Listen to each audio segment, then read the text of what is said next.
Vamos pensar numa história. Uma que, de certa forma, é a base de tudo que a gente conhece. Antes de qualquer governo, de qualquer cidade, até mesmo da escrita. É a história que dá o pontapé inicial para a nossa experiência humana. Hoje, a gente vai mergulhar fundo nessa narrativa. Adão e Eva. O ponto de partida. Exato. E o mais interessante é pensar que não é só uma história sobre o começo do tempo, mas sobre o começo de uma ideia, de um projeto. Antes de qualquer falha, existia um sonho original de Deus. O sonho. Que tipo de sonho? Um ambiente de comunhão total, de propósito, sabe? O que a gente chama de Éden não era só um jardim bonito, era um conceito de alinhamento perfeito entre o Criador e a criação. E o ápice desse projeto, o ponto alto, foram justamente o homem e a mulher. E isso já me parece estratégico. Não um experimento, mas algo intencional. Gênesis 1:27 diz: criou Deus o homem à sua imagem, homem e mulher os criou. Exatamente. A ideia era governar, prosperar. Era uma parceria, não era apenas sobreviver, era gerenciar. Uma parceria desde o início, então. Sim, e a primeira coisa que Deus faz ao iniciar essa relação é abençoar. Ele não começa com regras, ele começa com uma bênção e com uma delegação de responsabilidade. Aquela passagem famosa. Isso, Gênesis 1:28. Frutificai, multiplicai-vos, enchei a terra e sujeitai-a.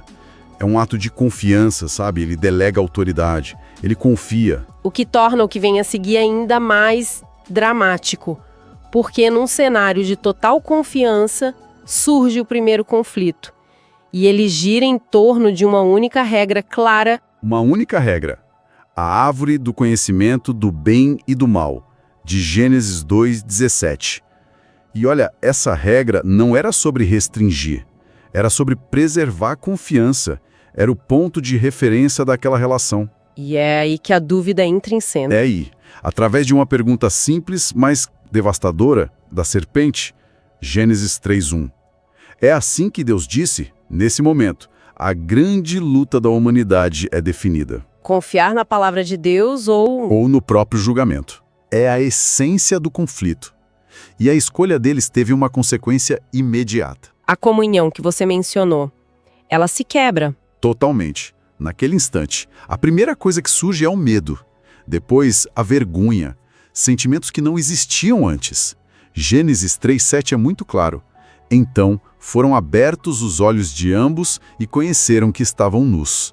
A inocência foi perdida. E é impressionante como uma desobediência, que parece pequena, pode gerar uma fratura tão grande. E representa, né, a quebra de confiança. E aí vem o momento da confrontação. A famosa pergunta. Sim, Deus chega e pergunta, onde estás? E essa pergunta é fantástica. Porque ele obviamente sabia onde eles estavam fisicamente. Claro, a pergunta não busca informação, busca despertar responsabilidade. É uma pergunta sobre o estado do coração, sobre a condição relacional deles. Onde você se meteu? Por que você está se escondendo de mim? E a reação deles é tão humana, tão atual. A transferência de culpa. É o primeiro instinto, né? Adão culpa Eva, Eva culpa a serpente. Ninguém assume a responsabilidade. É mais fácil apontar o dedo do que olhar para o próprio erro. E a resposta de Deus a isso tudo tem uma dualidade que sempre me chamou a atenção. Tem justiça e tem misericórdia lado a lado. A consequência da escolha é real.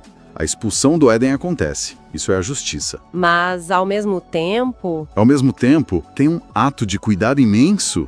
Gênesis 3:21 diz que o próprio Deus fez túnicas de pele e os vestiu. Ele não os abandona. É um sinal poderoso de que o plano original foi afetado, sim, mas não cancelado. Então a história não termina na queda, no fracasso? De jeito nenhum. Ela termina, na verdade, com uma promessa. No meio da sentença da consequência, Deus faz a primeira promessa de redenção. O proto-evangelho que você mencionou. Exatamente. Gênesis 3:15. A promessa de que um descendente da mulher esmagaria a cabeça da serpente. É a primeira luz de esperança. No exato momento da falha, Deus já aponta para a solução. Isso muda toda a perspectiva.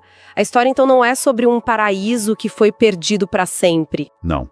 É sobre escolhas, sobre obediência, mas, acima de tudo, é sobre uma graça que busca incansavelmente restaurar o que foi perdido. O maior ensino é que Deus nunca desiste da humanidade. O Éden foi perdido, o lugar físico, mas a esperança nunca foi. A história funciona quase como um espelho, né? Das nossas próprias lutas e da constância desse propósito divino que continua nos buscando. Perfeito. Isso nos leva a um pensamento final, talvez um pouco provocativo. Qual seria? Aquela pergunta, onde estás? Ela continua ecoando através do tempo para cada um de nós. E talvez ela nunca tenha sido sobre uma localização física. Mas sobre o que então? Sobre a condição do coração. É um convite constante, sabe? Para a gente sair do nosso próprio esconderijo, seja ele qual for, e simplesmente retornar à comunhão, retornar à conversa.